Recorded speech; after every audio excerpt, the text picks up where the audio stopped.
4th of July weekend means more than fireworks. Chances are many of you will be firing up the grill. So why not try something different? Heidi Glaus joins us from Scape in the Central West End. Heidi?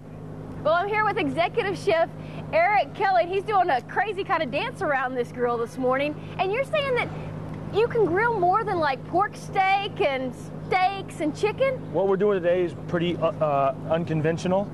We're going to grill some fruit, and then we're also going to grill some pizzas. And you know how in the morning you crave the smoked salmon, cream cheese bagel thing? Yeah. Well, the grilled pizza this morning, our pizza du jour, is going to be a grilled pizza with smoked salmon. It's house cured. We cure it here at Scape. And we're going to do, instead of cream cheese, we're going to use a creme fraiche, a dilled creme fraiche. All right, before we get to that, let's talk about this fruit. What kind of fruits can you put on the grill? You know, this is something that's very popular and has been popular in Italy.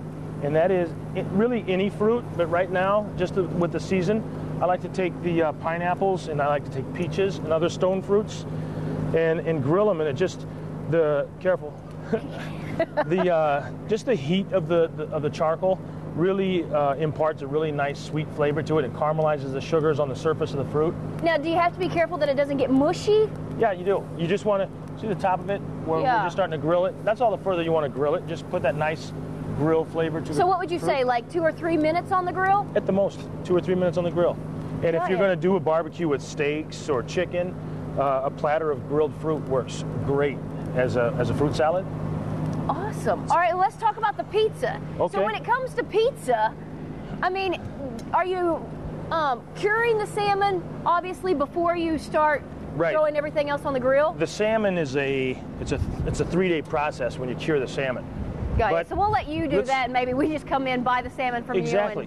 This is what we're going to do, Heidi. We're going to take a little olive oil. Yeah. And just brush the surface of our. Now, is that just a normal pizza crust that you could purchase anywhere? You can buy this in the freezer section of any supermarket. Okay. Okay. So I'm going to brush it generously with olive oil, and I'm just going to throw it on the grill and hope it doesn't fall through the grate. I was going to say, don't touch that. That grill is kind of hot. Yeah. You're the professional, but I do know that. So just we'll give it about 30 seconds on each side. Now, how does a grilled pizza taste differently than the pizza you're going to throw in the oven? You're going to find out here very shortly. All right. Okay. We got about 15 seconds, so what else can we do to this? Over here, we're going to keep an eye on that one, but we're going to throw a little dilled creme fraiche on the pizza dough that we just cooked a couple minutes ago. Got ya. And we're going to put some red onion. And if you can take the salmon and go ahead and just put some salmon on the pizza. Got ya. Okay. Isn't that dough wonderful? Can you guys can you zoom in on that? I don't know the kids are going to eat salmon pizza, but you know, I guess you could tell them it's something else. Just tell them it's pepperoni. Tell them it's pepperoni. Right. And then we're going to put a little caviar on the salmon. Go ahead. Okay. And then I'm going to come over here. I've got my my little pizza cutter. All right, I'm being told to wrap, so we'll come back and see how this is in just a little bit. And then we'll also tell you some do's and don'ts of what to do with those standard things, like, you know, pork chops and chicken, and we'll find out what this brick is on here for. You're not cooking that. We're not going to taste that, because that's what most of my food tastes like. I don't know. Thanks, Heidi. And coming up at 6:40, Heidi Glaus will join us with the do's and don'ts of grilling for the 4th of July weekend.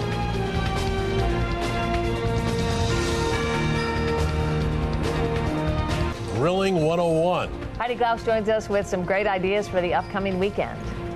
Yeah, and I mean, of course, you could do chicken and steak, but we're talking pizza and fruit. We'll give you all the basics, everything you need to know, and a couple of secrets of grilling after the break.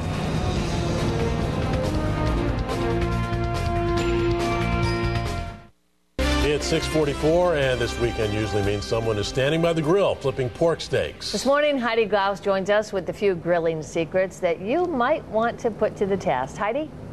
Yeah, well, let's start with the basics. This is Eric Kelly, the executive chef at Scape in the Central West End. And you were saying the #1 mistake people make is they don't let their coal or wood get hot enough.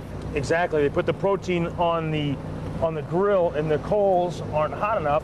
So the meat just kind of poaches instead of the outside searing and caramelizing. If you can bring the camera in and see the surface area of that steak, that's a New York strip right there. The nice caramelization, that's what's going to give that steak the wonderful flavor. And you suggest wood.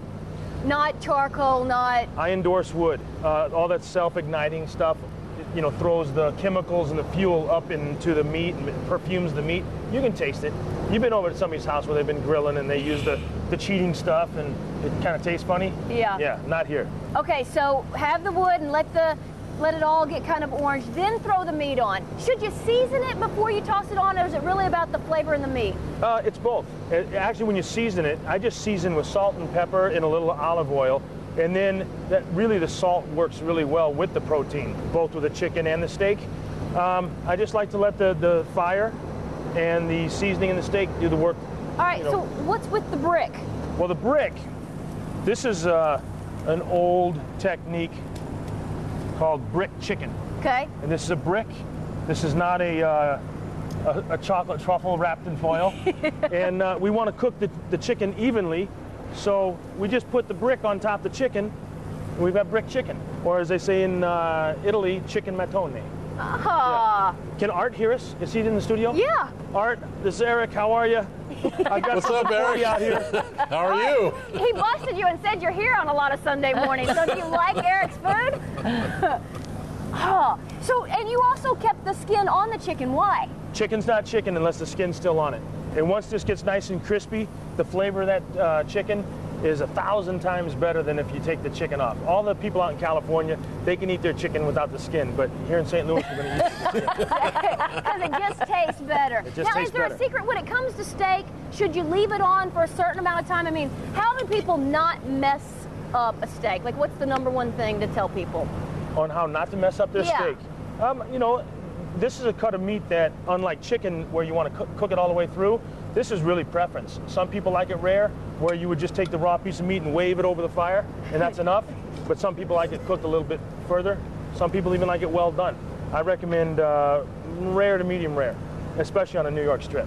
Now, of course, everybody can do this at home, but you do a kind of a backstreet barbecue every Sunday, and so people can come and let you do all the work, which sounds good to me. Right where we're standing every Sunday here at Scape, we do a backstreet barbecue where if you want to just relax and be with the family, be with your friends, we've got some great adult beverages. Excuse the construction zone.